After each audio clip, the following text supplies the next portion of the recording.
Boa noite a todos, que bom estarmos aqui de novo, né?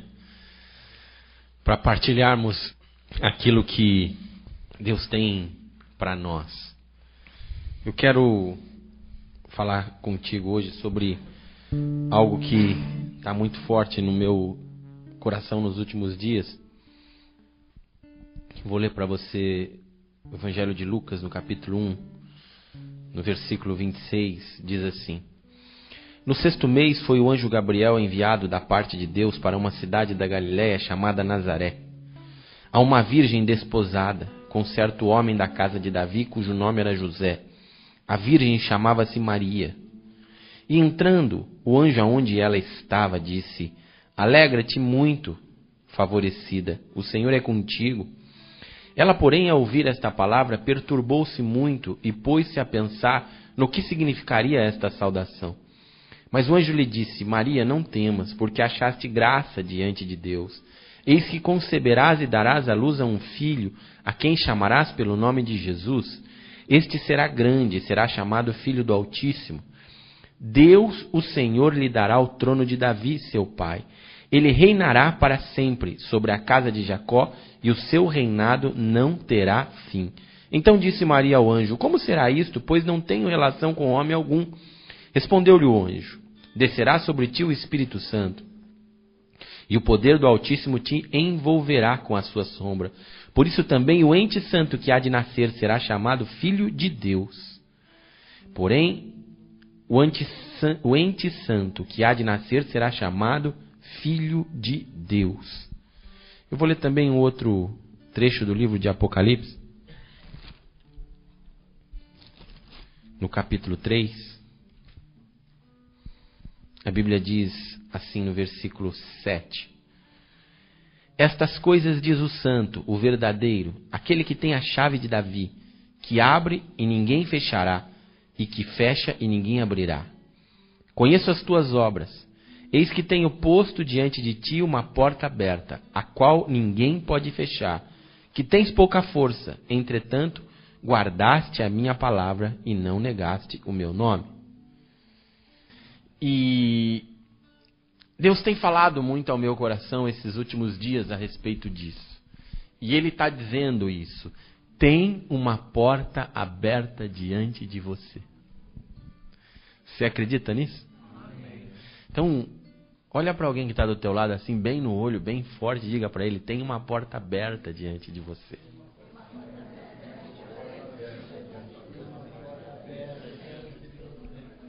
Tem uma porta aberta diante de você.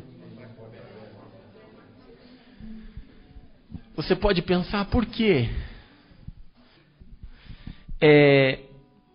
O que eu quero dizer para você é muito forte. Isso está muito dentro do meu espírito e eu estou vendo sinais disso acontecendo claramente nos últimos dias. E Deus tem falado muito ao meu coração sobre isso, mas é muito importante para a tua vida, para a minha vida, para a nossa vida, essa questão da porta aberta, o contexto disso. Lá em Apocalipse, Deus fala assim ao anjo: aquele que tem a chave de Davi, que abre e ninguém fecha, que fecha e ninguém abre. Veja você, como é importante isso. Imagine você uma chave que abre ou que fecha. E eu comecei a buscar em Deus: Senhor, mas o que é essa chave? Por que essa chave? Como é que é essa chave? Fala dessa chave. E essa chave? Puxa, quem não quer ter a chave que abre? Ele não está falando se é a chave da sua casa, se é a chave do seu carro, se é a chave do cofre. É assim, amigo, a chave do cofre, viu? A chave do cofre de Deus pode abrir, amigão. E lá tem bastante coisa, não fica assustado, é verdade. Você tem uma chave que abre. A chave abre e ninguém fecha. Ou seja, aquilo que você declarar que está aberto, ninguém pode fechar. E aquilo que você declarar, que Deus te usar para declarar que está fechado, ninguém pode abrir. Isto é uma autoridade. E isto é chamado da chave de Davi. E eu fiquei perguntando para Deus sobre isso. E nós vemos que sabemos que Jesus vem da descendência de Davi. E Davi era o homem segundo o coração de Deus. E Davi, com certeza, biblicamente, foi o rei que mais conquistou. Salomão fez grandes coisas, mas fez na sequência daquilo que Davi já havia feito. Davi dominou sobre Judá e sobre Israel. Davi cresceu. O exército de Davi tinha 1.600.000 homens. Era um negócio tremendo para aquele tempo. As riquezas que ele construiu, tudo o que Davi fez foi muito grandioso. Ou seja, Deus pôs a mão sobre Davi e disse: esse é meu ungido. E então esse simbolismo da chave de Davi era porque Davi mandava prender e mandava soltar. E nós, nos dias de hoje, muitas vezes nós somos tímidos. E somos tímidos porque nós não temos conhecimento, em primeiro lugar, em alguns momentos, e no segundo momento, a gente não tem autoridade. E o que Deus tem me mostrado muito nos últimos dias é que essa questão da autoridade, ela está muito ligada à tua motivação. Por que disto? Por que você quer abrir? Por que você quer fechar? E visita então Maria, um anjo da parte de Deus com um recado e diz: salve a agraciada. Achaste graça diante de Deus. E aí a gente tem um primeiro ensinamento, né? Achaste. Quem que acha alguma coisa? Quem procura. Maria estava procurando algo diante de Deus. Apesar dela ser jovem, dela ser novinha, ela estava procurando algo diante de Deus. E ela achou. E Deus lá do céu viu que Maria procurava alguma coisa diante dele. Então, isso é um ponto importante. Você precisa procurar algo diante de Deus. Você precisa procurar Deus. Você precisa procurar aquilo que Deus quer. Você precisa procurar a chave. E Maria, então, ela estava procurando e ela achou graça diante de Deus. E graça é algo que nos embeleza, nos deixa agradável. É algo que as pessoas olham e veem. Então, Maria achou graça diante de Deus para fazer o quê? Maria achou graça diante de Deus para realizar a missão mais importante que um homem ou uma mulher nesta terra podia realizar, que era receber Jesus. Então, você pode pensar, o que isso tem a ver com o meu negócio? É simples. Se o teu negócio é uma missão para Deus, ele é importante. Se o teu negócio ele tem um propósito para Deus, ele é importante. Se o teu negócio é um ventre para Deus, ele é importante. E você pode ter esta missão. Agora, se o teu negócio ele é um ventre para você, ele é simplesmente para você, e ele está ali simplesmente para realizar os teus desejos, ele dificilmente terá essa autoridade. E Maria, então, ela se dispõe a receber a missão de Deus. O chamado, o propósito. E ela fala para o anjo: mas como acontecerá isso se eu não conheço varão, eu não conheço homem? E o anjo então diz para ela: o Espírito Santo te cobrirá e você dará a luz. O Espírito Santo te cobrirá. Veja você que nós bem sabemos que fisicamente, carnalmente, precisa existir uma relação entre o homem e uma mulher. Mas um pouquinho mais na frente, lá no Evangelho de João, Jesus está diante de Nicodemos e ele fala para Nicodemos assim: necessário vos é nascer de novo. Nicodemos pergunta para ele: como é que eu faço para herdar o reino? E Jesus fala para Nicodemos: necessário vos é nascer de novo. E Nicodemos fala para Jesus: mas como posso nascer de novo sendo velho? E posso por um acaso voltar para o ventre da minha mãe? E Jesus fala para ele: aquele que é carne, e aquele que é espírito, é espírito. Se você não compreende estas coisas, como é que você vai compreender das coisas celestiais? E Jesus está dizendo para ele, aquele que nasceu da carne é carne, aquele que nasceu do Espírito é Espírito. Ou seja, quando um homem e uma mulher têm uma relação, nasce um ser carnal.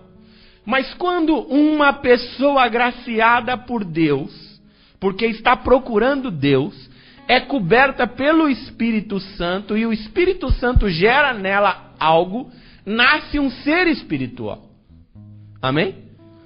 Então, veja você o seguinte, Maria recebe essa promessa de Deus e o Senhor fala para ela, o Espírito Santo te cobrirá. O Espírito Santo vai gerar dentro do teu ventre um ser que será grande, que terá a chave de Davi. Ele herdará o trono de Davi. Maria então diz, faça-se em mim a tua vontade, e naquele momento o ser é gerado no ventre de Maria. O projeto de Deus é gerado no ventre de Maria. A vontade de Deus é gerada no ventre de Maria. Mas Maria estava procurando algo. Ela procurava, porque ela achou, ela estava procurando algo. Então, também era algo que Maria desejava. E quando o desejo de Maria foi diante de Deus, e era um desejo sincero, verdadeiro, correto, honesto, justo, Deus vem até ela e ajunta os planos. E coloca no ventre dela um ser chamado Jesus. E sabe o que significa Jesus? Deus é salvação, ou Yahvé é salvação. Ou Ele veio para salvar. Ou seja, o projeto de Maria era ser útil à humanidade. O projeto de Maria era fazer a vontade de Deus. O projeto de Maria era, sem dúvida, fazer a vontade de Deus. Agora, quando nós falamos assim, fazer a vontade de Deus, fazer a vontade de Deus, fazer a vontade de Deus, fazer a vontade de Deus, fica um negócio meio, para nós que somos muito práticos, a gente quer realidade, a gente quer lucro, a gente quer resultado no dia a dia, isso parece que fica muito longe. Mas entenda você que Deus tem uma vontade macro. E Ele respeita a tua vontade, porque Deus pôs uma vontade dentro do teu coração, e a vontade que Deus pôs dentro do teu coração, se está de acordo com a vontade de Deus, eticamente, Deus vai aprová-la. O que precisa estar alinhado é a tua motivação e o teu propósito maior. Então, por que eu quero ser um grande empresário? Por que eu quero ter muito lucro? Por que eu quero fazer isso? Por que eu quero conquistar aquilo? Por que eu quero reconhecimento? Por quê? E você sondar dentro do teu coração, muitas vezes, qual é a tua motivação. Não se assuste, porque isso vai desaguar onde você deseja, porque o que você deseja é sucesso e dinheiro no bolso. E você terá sucesso e dinheiro do bolso, porque aquele que tem a chave de Davi, que abre e ninguém fecha, e fecha e ninguém abre, ele tem sucesso. Mas necessariamente eu posso te afirmar que isto passa pela tua motivação. Isto passa por aquilo que você gera dentro do teu ventre. Por quê? Por quê? Por quê? Porque um ser é gerado com parte do que a mulher tem e com parte do que o homem tem. O DNA ali é formado com genes das duas partes. E o ser que é Maria, que tem uma vontade, se ajunta com o ser que é o Senhor e que tem uma vontade. E se a vontade de Maria como mulher não estiver alinhada com a vontade do Senhor, o que nascerá? E talvez você pode pensar, mas Marcos, eu sou homem, e daí? Você tem ventre espiritual, você tem sonho. Os sonhos são o que geram. Você gera na tua vida através dos teus sonhos. E se você andar mais um pouquinho na Bíblia, você vai ver ali no livro de Atos dos Apóstolos, no capítulo 1, que Jesus diz assim: eu vou para o Pai, mas eu vos enviarei o meu Espírito Santo.